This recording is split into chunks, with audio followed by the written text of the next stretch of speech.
વિદ્યાર્થી મિત્રો, જો તમે ગણિતની અંદર ફેલ છો અને તમારે પૂરક પરીક્ષા આપવાની છે તો આ વિડીયો ખાસ તમારા માટે ઉપયોગી થવાનો છે. હું તમને સમજાવીશ તમે ફક્ત પાસ નહીં પણ કઈ રીતના ગણિતની અંદર 50+ માર્ક્સ પણ તમે લાવી શકશો. તો વિડીયોને તમારે અંત સુધી જોવાનો છે. જે ચેપ્ટર હું તમને કરવાના કહું એ પણ તમે સંપૂર્ણપણે તૈયાર કરજો.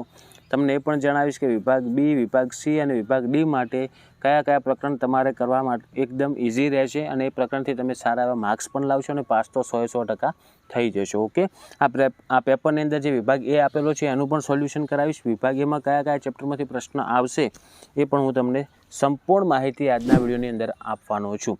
તો પ્લીઝ ભૂલથી પણ આ વિડીયોને સ્કીપ ન કરતા તમારે પેપર આપવાનું હોય અને જો બીજા મિત્રો છે જે તમારા જે પણ ફેલ થયા છે એમના સુધી પણ આ વિડીયોને શેર કરજો. સમય બિલકુલ થોડો છે, એ પણ પાસ થઈ જાય ને એમને પણ ફાયદો થાય. આવા ઉપયોગી વિડીયો માટે આપણી ચેનલને સબસ્ક્રાઈબ જરૂરથી કરી દેજો. ઓકે, તો વિદ્યાર્થીઓ જો પહેલાં હું તમને સમજાવી દઉં કે વિભાગ એનું આપણે સોલ્યુશન કરીશું, પછી તમને સમજાવું કે વિભાગ બી, સી અને ડી માટે કયા ચેપ્ટરના દાખલા.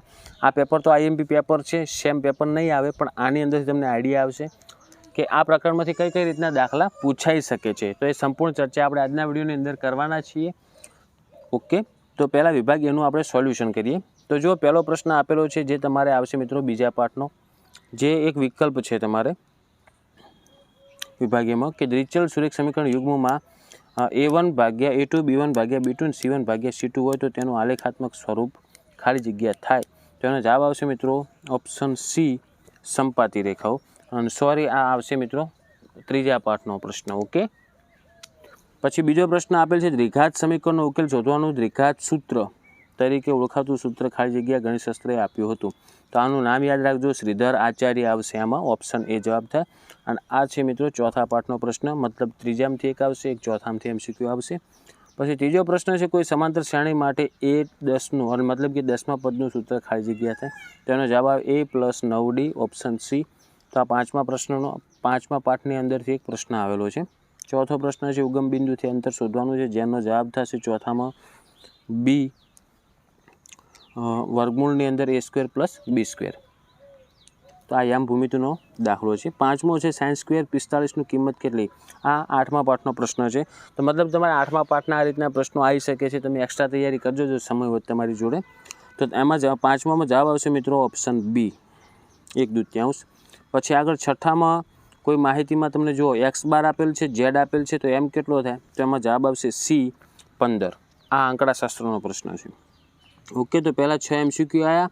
એમાં પહેલો પ્રશ્ન આવ્યો આપણે ત્રીજાનો, બીજો આવ્યો ચોથાનો, ત્રીજો આવ્યો પાંચમા પાઠનો, ચોથો આવ્યો સાતમા પાઠનો, પાંચમો આવ્યો આપણે આઠમા પાઠનો અને છઠ્ઠો MCQ આવ્યો 13મા પાઠનો ગણિતની અંદર.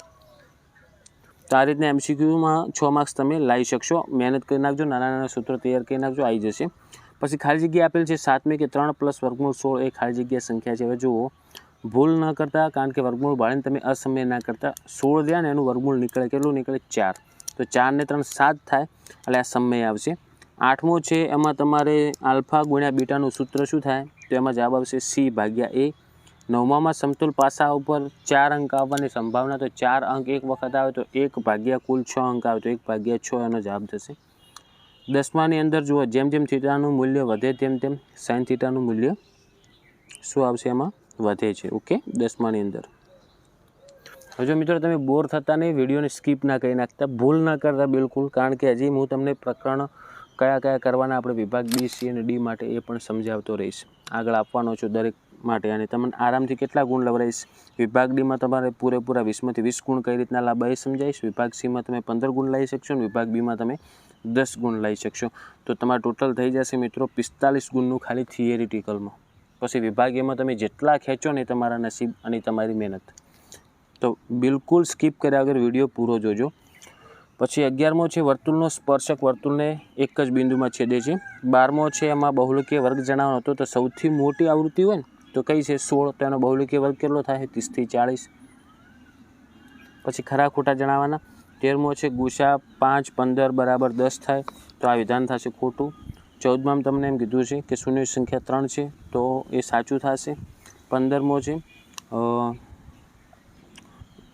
દ્વિચલ સુરેખ સમીકરણ A1 ભાગ્યા B2માં સુરેખ સમીકરણ સુસંગત થાય તો 15મું સાચું અને 16મું ખોટું થશે. ઓકે, પછી એક પ્રશ્નમાં જવાબ આપવાના આપણે વાક્યમાં. 17મું છે nમું પદ શોધવાનું સૂત્ર. તો એનું સૂત્ર શું થાય મિત્રો કે AN બરાબર A પ્લસ N માઇનસ 1 ગુણ્યા D. પછી 18મું છે વર્તુળને વધુમાં વધુ કેટલા સ્પર્શક મળે, તેમાં આવશે 2. 19મું છે સૂર્ય પૂર્વમાં ઉગે તે ઘટનાની સંભાવના કેટલી, તો એની ઘટના થશે શક્ય ઘટનાની સંભાવના 1, અશક્યની થઈ જાય 0. તો આ શક્ય ઘટના છે કારણ કે પૂર્વમાં ઉગે, તેથી એની સંભાવના 1 થશે. પછી 20મો છે વર્ગ 65 થી 75ની વર્ગ લંબાઈ જણાવો, તો એમાં આવશે મિત્રો 10. ઓકે, ગેપ કેટલી છે. હવે 21, 22, 23, 24 તમને એમ થશે કે આ જોડકા 4 ગુણ તમે લાવી શકશો આરામથી. તમારે શું કરવાનું, 21, 22 અને 23 અને 24 આ 4 ગુણ માટે 11 અને 12માના પાઠની અંદર તમારે જેટલા પણ સૂત્રો આવે છે બધા સૂત્ર તૈયાર કરી નાખવાના. ઓકે, તો તમારા 4 ગુણ રોકડા સૂત્ર ઉપરથી. કારણ કે જો 21મો છે અર્ધગોલકનું કુલ પૃષ્ઠફળ, તેમાં જવાબ આવશે C 3πr². 22મો છે 10 રૂપિયાના સિક્કાનું ઘનફળ, તો એનો જવાબ આવશે A πr². 23મો લઘુ વૃત્તાંશનું ક્ષેત્રફળ, તો એનો જવાબ આવશે ઓપ્શન 23માં આવશે ઓપ્શન B πr² ભાગ્યા 360. પછી 24મો છે અર્ધવર્તુળનો પરિઘ, તો એ થશે મિત્રો πr, એ આવશે એમાં. ઓકે, હવે જો આપણે વિભાગ બીમાં તમને સમજાવું કયા પ્રકરણ કરવાથી તમે 10 ગુણ લાવી શકો છો.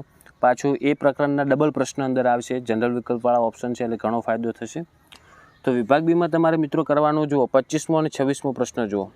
જે 25મો અને 26મો પ્રશ્ન છે બીજા પાઠનો છે, મતલબ તમારે શૂન્ય શોધવાનો દાખલો આવશે, અથવા જેનો શૂન્યનો સરવાળો અને બાદબાકી આપેલું હોય તો એવી દ્વિઘાત બહુપદી મેળો, તો એ પણ તમને 4 ગુણમાં મળી જશે. અને તમારે હવે કઈ રીતના શીખવાના, આ દાખલા તમને ના આવડે તો તમે કઈ રીતના શીખશો, કોઈ ટેન્શન કરતા નહીં. ડિસ્ક્રિપ્શન બોક્સમાં હું પ્લેલિસ્ટની લિંક મૂકી દઈશ, એ બધા જ વિડીયો એક્ઝામ આપ્યા પહેલાં જોઈ અને એ રીતના દાખલા ગણીને શીખી લેજો. ઓકે, બધી જ પ્લેલિસ્ટની લિંક ખોલી નાખજો, નીચે હું લિંક મૂકવાનો છું ડિસ્ક્રિપ્શનમાં, બધી જ લિંક તમારે ખોલવાની છે ભૂલ્યા વગર, જો સાચે પાસ થવું હોય તો જ.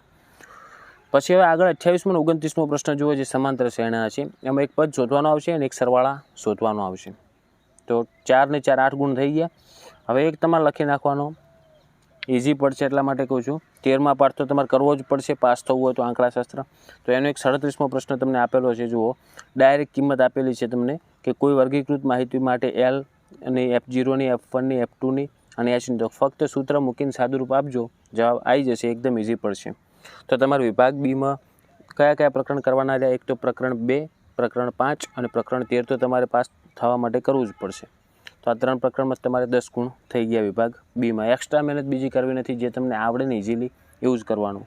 પછી વિભાગ C, જે 15 ગુણનું આપણે કરવાનું છે વિભાગ Cમાં, તો તમને આવડે એના માટે જુઓ 38મો અને 39મો પ્રશ્ન જુઓ, ટેન્શન કરતા નહીં. આદેશની લોપ બંને મેં ગણાવેલા છે, લિંક નીચે મળી જશે, ડિસ્ક્રિપ્શન બોક્સ આપણે ખોલી અને જોઈ નાખજો આદેશની રીત ને લોપની રીત. ઓકે, એ બે રીતના દાખલા આવશે ને આવશે જ. તો તમારે ટોટલ 6 ગુણનું તો એ થઈ ગયું. પછી આગળ જોઈએ 40મો અને 45મો. તો જુઓ 40મો પ્રશ્ન છે એ સમાંતર શ્રેણીનો આવી ગયો ફરી, એમાં સરવાળો શોધવાનો છે. તો સરવાળો શોધતા શીખી જાજો. આ બધા જ દાખલા મેં ગણાવેલા છે, પ્લેલિસ્ટની લિંક નીચે મૂકીશ, બધી રીતો પણ શીખવી છે, તો મફતમાં શીખવામાં આવે છે, શીખી લેજો. ઓકે, અને 45મો અને 46મો આગળ આપણે પ્રશ્ન કરીશું. એક આવશે તમારે બહુલક શોધવાનો 13મા પાઠમાંથી, અને 46મો આવશે સંભાવનાનો એકદમ ઇઝી દાખલો. સંભાવના આંકડાશાસ્ત્ર એ પણ ઇઝી મેથડથી ગણાવેલું છે, પ્લેલિસ્ટ ખોલજો, નીચે લિંક્સ મૂકેલી છે ડિસ્ક્રિપ્શનમાં, તો એ ભૂલતા નહીં બિલકુલ. ચાલો, એટલું જ થઈ ગયું. તો આપણે વિભાગ Cમાં તમારે 15 ગુણનું થઈ જશે, ફક્ત 3જા પાઠમાંથી, 5મા પાઠમાંથી, 13મા અને 14મા પાઠમાંથી. 13, 14 તો તમારે ફરજિયાત કરવા જ પડશે જો પાસ થવું હોય તો. જો એ નહીં આવડતો તો તમે પાસ થઈ શકશો નહીં, અને એકદમ ઇઝી પાઠ પણ છે. ઓકે, હવે વિભાગ Dમાં તમારે 20માંથી 20 કઈ રીતના લાવવા એ શીખવાડવું. 20 ગુણનો વિભાગ આવે છે ને 20માંથી 20 તમારે આવી જ જશે. 13મો અને 14મો પાઠ કરવાનો ને એક કરવાનો ખાલી પ્રમેય, પૂરું. તો જુઓ, પ્રમેય 6.1 મોસ્ટ MP છે ને એ જ આવે છે, સમપ્રમાણતાનું મૂળભૂત પ્રમેય. તમને એમ કે સર હવે અમે શિક્ષક ક્યાંથી, ટેન્શન છોડી દો, નીચે ડિસ્ક્રિપ્શનમાં લિંક છે જ. વિડીયોને જે વિદ્યાર્થી આ વિડીયોને હજુ સુધી જોતો આવે છે ને એને બધી ખબર પડશે ને 100% સારા માર્ક્સ પણ લાવશે ને પાસ પણ થઈ જશે, જોજો. અને તમે જો જોતા હો તો તમે આટલે તમારું અટેન્ડન્સ કરજો, કોમેન્ટ કરજો. ઓકે, હવે જુઓ, પહેલાં પ્રમેય આવશે જ તમારે, ફિક્સ જ છે 6ઠા પાઠમાંથી, પ્રમેય 6.1 એકદમ ઇઝી મેથડથી મેં ગણાવેલો છે, એની પણ લિંક નીચે ડિસ્ક્રિપ્શનમાં મળશે, ફ્રીમાં છે, શીખી લેજો.